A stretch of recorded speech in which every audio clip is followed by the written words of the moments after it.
Hello, everybody, and thank you so much for tuning in to Talks with Lakisha. I am your host, Dr. Lakisha James. If you guys tuned in to the second segment of Talks with Lakisha, I was sharing with you guys, well, my guest was sharing with you guys how to shoot professional videos with your smartphone. And as you guys know, I am an Android lover, and I did give you guys a fun fact about Samsung, because I do use Samsung devices, not only Androids, but Samsung devices. Yeah, so iPhone users, Samsung does manufacture your cameras. Right? So you can think you guys, you're taking all the beautiful photos, the vibrant photos. Samsung manufactures your camera. I want you guys to know that. But I wanted to also let you guys know my day started out really great, right? I was excited to come into the studio, which I'm always excited to meet with my guests and to share this platform with my team. But today I got caught in traffic. If anyone is from Atlanta, live in Atlanta, migrated here from different parts of the world, the city within the U.S., you guys know that Atlanta is known for bad traffic. Yeah, I didn't anticipate to get caught in traffic, but I got caught in traffic. So my word to you guys that want to migrate here, don't. It's too much traffic. They need to think about the infrastructure and just make everything better. So that was my day coming in, but I'm super excited to share this, my guest with you. This is segment 3. I'm excited to share this platform with Wanda D. Hollis, the Motivational Queen, is what you guys know her as. And if you don't know her, you get to know more about her once we get started. But before I do introduce her, she is the reason behind my first book. Yes, my first book, which is Wake Up Winning No Matter What, because losing is not an option. Volume 2. How many of you guys know losing is not an option? Yeah, so she invited me to partake in this book, and of course I accept, because in my mind I always wanted to be an author, but just to know how to become an author or even to put my words to paper, my thoughts. So she gave me the opportunity, my first book, and I'm so excited about it. It was about 20 to 25 African Americans sharing their journey on wake up winning no matter what, because it doesn't matter what you go through in life. It doesn't matter what you go through professionally or personally. You still have to wake up winning. You have to believe that you are a winner and you will continue to be a winner. So with my guest, Wanda D. Hollis, she is a coach. And today's segment, we're going to talk about coaching and accountability. Are you guys excited about that? Because there's so many of us that don't have a coach, so many of us that need a coach.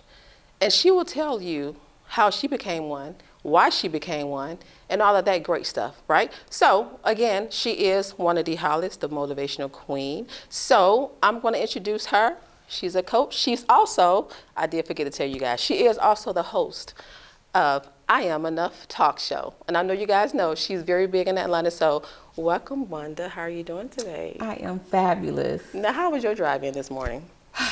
I came from New York. Okay, first of all. And it was confusing.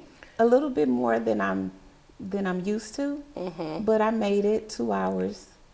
I left thinking that I was gonna be before time. So hey, but I made it. You made it. It's so happy. I'm so glad to see you. I didn't get any collisions, or I didn't see any collisions. Hey. So I'm good. Yeah. And you know the thing is with traffic in Atlanta, like they have like 2 lanes blocked off, and it's like they don't be working. Like you have the lanes blocked off for what? And then people rubberneck when accidents happen. Yeah. Just traffic for no reason. It's amazing. But enough about traffic. So you are here today to talk about coaching for the first segment, and then we're going to talk about accountability later part of the segment. So, okay. Queen, Wanda D. Hollis. Yes. Why did you become a coach? Wow, that's a good question. It was by accident. You guys hear that? By accident. It was truly by accident. And the reason why was because I didn't really plan on becoming a coach. It's just something that became in me as I started in my journey, you know, which being in the field of media, people were coming, well, how do you do that? And then business in general, I love marketing. You know, that's our primary focus, is marketing. So with marketing and with talking to different business owners, coaching was just kind of like became, I don't want to call it a side hustle, but it became a way for me to, for us to grow together. You know, because as a business owner, you can only take yourself so far with your own vision. And for me to go in, I'm very have that strategic mindset of, hey, did you think about this? Did you think about that? Did you think about this? And then it kind of grew from out of that. I am certified through the John Maxwell team. She's certified, y'all. So, you know, and that is, that was a long process to become a coach through them. So I just took all of that skill set, and now I use it to help my clients do whatever they want to do, whether it's create a book or, you know, further their business or start a business. I help do property searches because, you know, was in the real estate game for a lot of years. She does so many things, y'all. So many things. Yeah. So, but it's all a part of just who I am. And I just want to see everybody win. You know, that's how we got into the book, was just to see everybody win. All of our co-authors. Absolutely. You know, and I thank you for being one of the co-authors, because, you know, it was a rich experience. The first volume, I was coming out of a tragedy. This volume, we were in COVID season, you know, so it's just, I've helped over 45 authors kind of get their footing in the field of publishing. So, you know, 45 authors. That's how I became a coach, just wanting to help. By accident, right? By accident. And I'm not sure if you guys know, like I said, we've been tied to the hip since 2017. And so I'll let you guys know that little tidbit when we come back from break. So we're going to dive more deep into coaching and then accountability. So I hope you guys stay tuned, get your pen and paper, and take some notes. We'll be right back.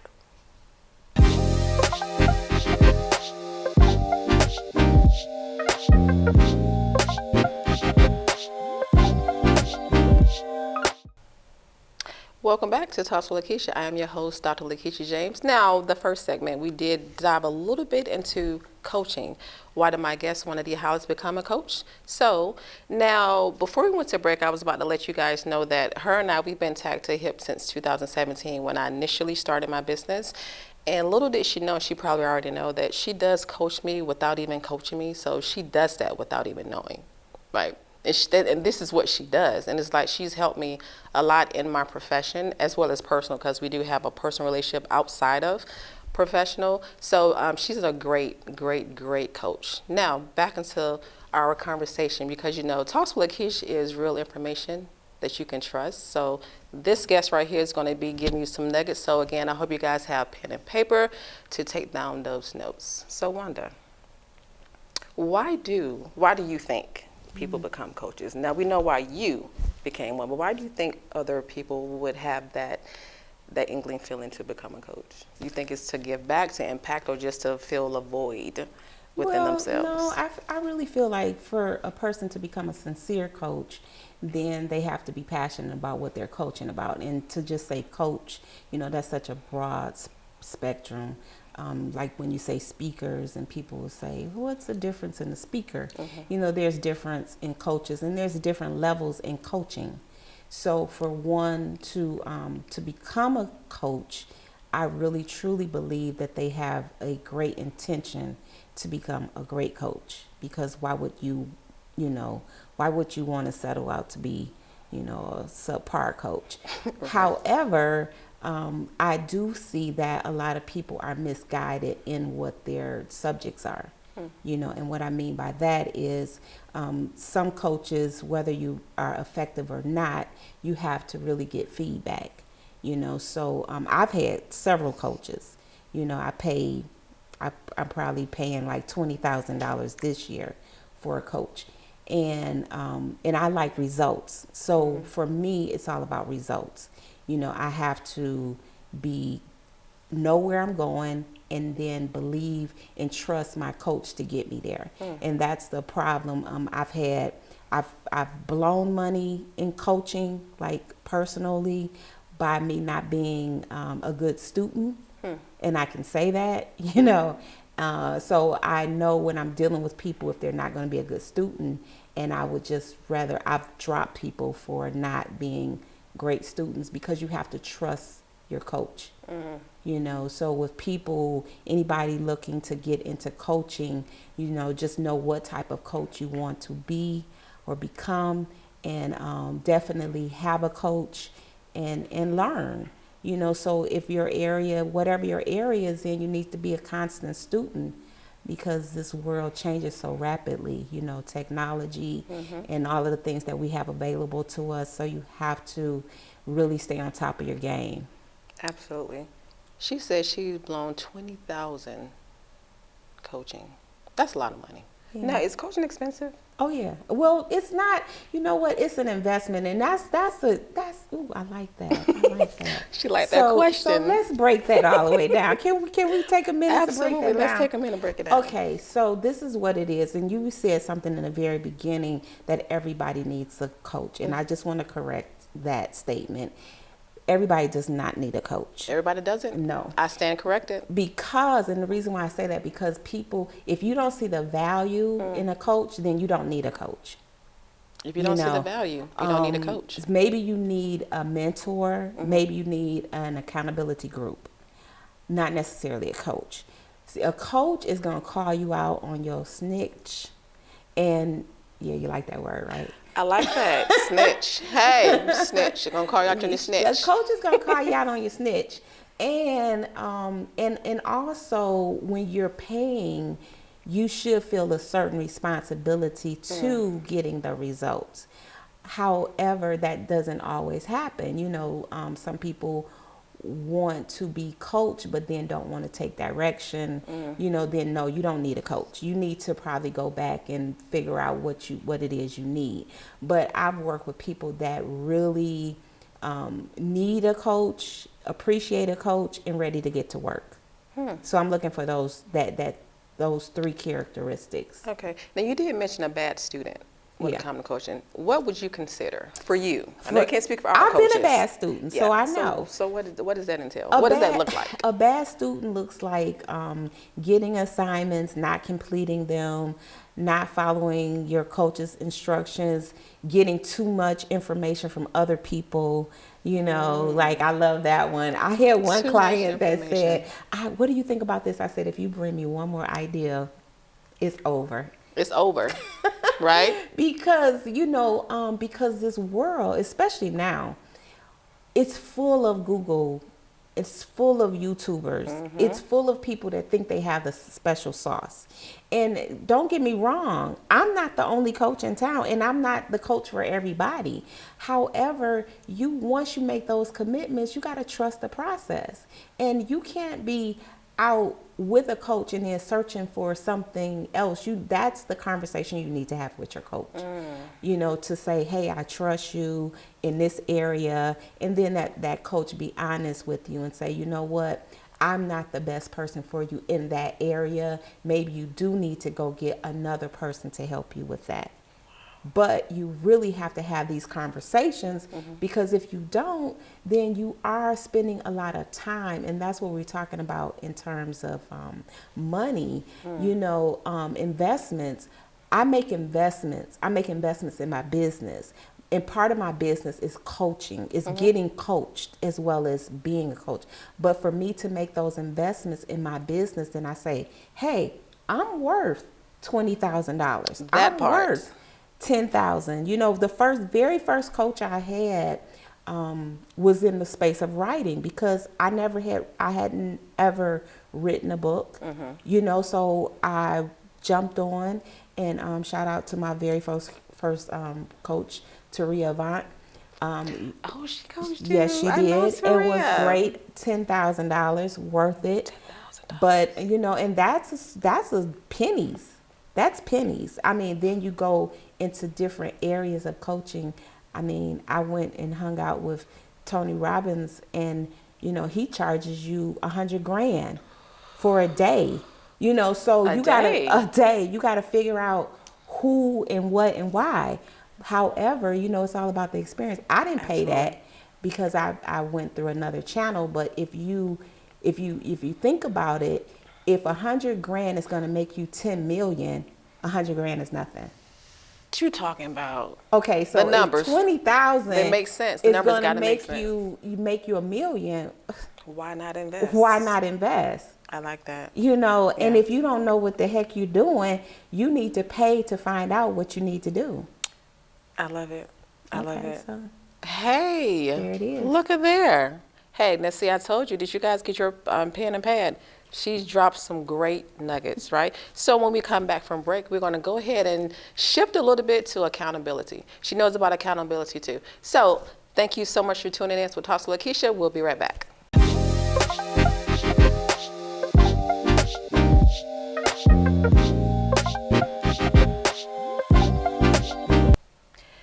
Welcome back to Talks with LaKisha. Did you guys get some great notes from my guest here, Wanda D? Hollis? She was dropping some big ones on coaching, right? Do you guys remember she said 100 grand, right? And it takes, you said with that guy that you mentioned, 100,000? Tony Robbins? Mm-hmm. That's amazing. And that's just for one day. So you definitely have to know your worth, right? And how to become a coach, why you want to become a coach as well. So before break, I did say we were going to shift a little bit to accountability. So Wanda, tell my guests, what is accountability? I think a lot of people don't know. A lot of people think they know, but we're going to ask you, what is accountability? Well, it's simply put, you know, just being responsible and following through what you said you're going to do. Just in everything, you know. I know things that we say we're going to do and then we don't do. And it's easy to get out of it if you don't have someone to hold you accountable. So that's where accountability. Yeah, and I think that's where procrastination comes in as well, when you're not held accountable for your actions or your movements, actually. Yeah. So when you said that you're a coach, we know I know you're a coach. Now, do you charge to become someone's accountability partner? Is that the same thing, accountability partner and coaching? Could you tell us the difference? Because I know you and I had a conversation before about accountability partner. Right, Someone's trying to sneak in for the coaching opportunity, but they really want an accountability partner. Right. So tell us a little bit about that. You gotta get to it. So anyway, I charge for everything. Okay, so let's be clear. She charges for everything, okay? Let's be clear. Okay, and no, but on a side note, look, funny but not funny. Mm-hmm. There is, I guess, accountability is in that lane of coaching, mm-hmm. because it kind of goes hand in hand. A coach will hold your hand for you to be accountable, but you may not want a coach. You may just want someone to help you be accountable. So therefore, then if that's it, that may be a little bit more casual. That's something that you could get with your friend to be an accountability partner to one to the other. Some co-workers, you know, it could be a time where if you're working every day and you all say, well, on Mondays we're going to walk, you know, so then everybody's made a decision to walk. Or I've been in pools where we gave money up to complete a project, and whoever complete the project, then they get some of the money. So that's another form of being accountable. So I guess in the being accountable, it just comes down to what the goal is, mm-hmm. what is the method to reach the goal, you know, to get to the goal. And some people work very well by themselves and some people don't. Procrastination is just like a short angle of it, because if you really want a thing, then you have to be serious about it. Mm-hmm. You know, so in saying that, people that get accountability partners or join accountability groups, they want something. Now it's all about the strategy of getting it, you know, so there's a lot of different things that go along with that. But to your question is, yes, you can pay for it or you can not pay for it, you know, but again, accountability coaches, and they all, you know, it works in the same space. Mm-hmm. What is the objective and how can I help? Now, quick question. When someone think of themselves as an accountability partner, does it have to be like someone that doesn't have the expertise to hold someone responsible for it? Yeah, definitely no. You do not have to have the expertise. Okay. If you say this, if I say, like with you, I would say, hey, I want to work out, and you saying, well, great, I'm going to be at the gym at Mondays at 2:00, And then I say, okay, great, I'm gonna join you. And now you calling me saying, where are you? And I'm like, I'm pulling up, I'm in the parking lot. So you don't necessarily have to be the fitness expert, but you have agreed to be at the gym at 2:00. I'm coming in at 2:00. We're gonna have a nice workout, and that'll be that. So you don't have to be the weight trainer, but you can just be the one that makes sure that I'm gonna get to the gym. You're going to be at the gym. I know you're at the gym, so you're going to say, hey, where are you? Why aren't you at the gym? And I'm going to give you a bunch of excuses why I didn't come to the gym. And you're going to be like, cool, it's okay because you didn't pay me to get you to the gym. Right. And I like the way my sister just threw that in there, right? She know that I go to the gym 4 days a week. So that's what she used that scenario about the gym, because you're supposed to be going to the gym. When are we going to the gym? Tomorrow. See, I'm going to hold her accountable. We're talking about accountability. I'm going to hold her accountable. I love it. Yeah. I love it. I love it. I love it. So I feel and you guys know, like I said, I'm an international best-selling author. I have to be held accountable for my actions as well. A lot of you guys know that I am a mother too, outside of being an entrepreneur. So you have to definitely hold yourself accountable in family as well. Wanda, what's your take on holding yourself accountable with family? Because I know you have children. Oh, yeah. And they usually rely on you. You guys have a really close relationship. We do. And it is a matter of being accountable. But family is tricky, you know. Family is real, real tricky. If you think about it in terms of if people are serious with stuff, then it's a good smooth sailing. But a lot of times our family issues are something that maybe the mother wants, but not necessarily the kids. Right. Okay. You know, so just be cautious with that family stuff. It's good. It works, but if it doesn't work, don't get mad. Because it's family. It's family. You guys heard from here, family. So that concludes our show. I want to thank Wanda D, Hollis, the Motivational Queen, for being my guest and talking about coaching and accountability. And I also like to thank my team. Without them, I would not be here. And our next segment will be on childhood trauma. What does that feel like going into adulthood? Thank you guys so much for tuning in to Talks with LaKisha. I am your host, Dr. LaKisha James. Until next time.